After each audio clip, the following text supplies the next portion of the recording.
أعوذ بالله من الشيطان الرجيم. بسم الله الرحمن الرحيم. ألف لام را، تلك آيات الكتاب الحكيم. أكان للناس عجبا أن أوحينا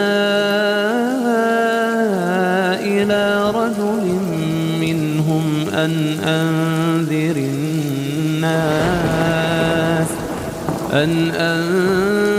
الناس وبشر الذين آمنوا أن لهم قدم صدق عند ربهم. قال الكافرون إن هذا